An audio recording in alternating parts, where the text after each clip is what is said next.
एक समय की बात है। एक जंगल में पिंटू और उसकी पत्नी रहती थी।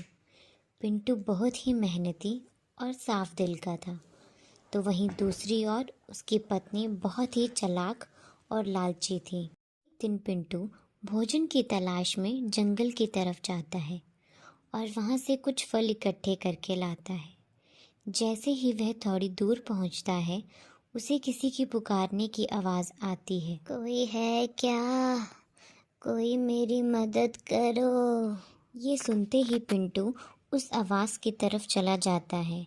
जैसे ही वह वहाँ पहुँचता है तो देखता है कि पेड़ के नीचे एक बुढ़िया गिरी हुई है। जैसे ही पिंटू उसके पास जाता है, वह कहती है, बेटा मेरी मदद करो, मुझे बहुत भूख लगी है, कई दिनों से कुछ खाया भी नहीं है। ये सुनते ही पिंटू अपनी लाई हुई फलों की टोकरी उस औरत को दे देता है और कहता है, ये लीजिए, आप इन्हें खा लीजिए, इससे आपको कुछ राहत मिलेगी। इस सब से खुश होकर बुढ़िया पिंटू से कहती, मेरे पास कुछ जादुई शक्तियाँ हैं, मांगो बेटा, तुम क्या मांगना चाहोगे मुझसे? ये बात सुनकर पिंटू कहता है, मैं बहुत ही गरीब हूँ और यहीं इसी जंगल में अपनी पत्नी के साथ रहता हूँ। अभी जंगल के इस पार कुछ खाने का इंतज़ाम करने के लिए आया था। अगर आप मेरे लिए कुछ करना चाहती हैं तो मुझे अमीर बना दो, ताकि मैं अपनी पत्नी के साथ खुशी से रह सकूं। ये सब सुनकर बुढ़िया कहती है, बेटा तू घर जा, तेरी पत्नी तेरा इंतज़ार कर रही होगी। जैसे ही वह घर पहुंचता है तो देखता है कि उसकी झोंपड़ी एक सुंदर घर में बदल गई है और वह बहुत खुश होता है। जब वो घर के अंदर जाता है तो उसकी पत्नी कहती है, ये सब कैसे हो गया? तो पिंटू उसको सारी बात बता देता है। ये सब सुनकर उसकी पत्नी को बहुत लालच आ जाता है और वह कहती है, क्या तुम भी मांगना ही था तो कुछ अच्छा मांग लेते, कुछ धन, कुछ सोना चांदी मांग लेते। पिंटू के लाख समझाने पर भी वह नहीं मानती है और पिंटू को जोर जबरदस्ती से उस बुढ़िया के पास अगले दिन सोने चांदी के लिए भेज देती है। पिंटू बुढ़िया के पास जाकर कहता है कि मेरी पत्नी को बहुत धन, सोना चांदी चाहिए। ये सुनकर वह बहुत मुस्कुराती है और कहती है, तू घर जा, तेरी पत्नी की ये इच्छा ज़रूर पूरी होगी।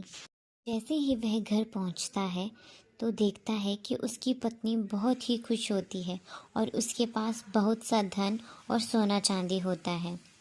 धीरे धीरे उसका लालच और बढ़ता जाता है और वह एक दिन पिंटू से कहती है, सुनो जी, आज आप फिर से उस बुढ़िया के पास जाओ और कहो वह हमारे पूरे घर को सोने का बना दे। पिंटू उसकी बात मानकर फिर से उस बुढ़िया के पास चला जाता है और सारी बात बताता है। ये सब बात सुनकर बुढ़िया बहुत मुस्कुराती है और कहती है, तुम्हारी पत्नी बहुत ही लालची और मूर्ख है, पर फिर भी मैं तुम्हारी पत्नी की ये इच्छा भी ज़रूर पूरी करूँगी। ये सब कहने के बाद पिंटू अपने घर की तरफ चला जाता है। जैसे ही वह अपने घर पहुंचता है तो वह देखता है कि उसका पूरा घर सोने का बन गया होता है।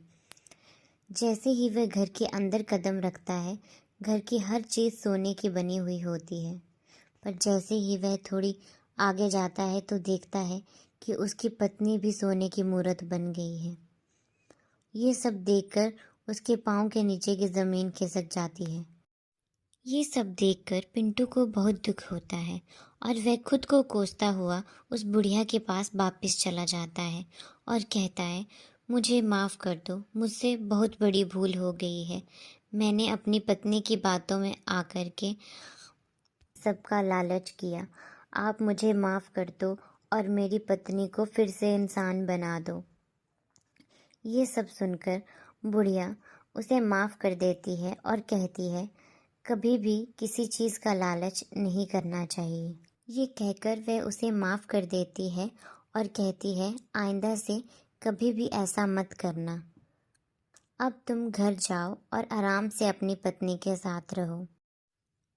तो अंत में हमें ये सीखने को मिलता है कि ज़रूरत से ज़्यादा लालच हमें ऐसी मुश्किलों में डाल देता है जहाँ से निकलना बहुत मुश्किल होता है।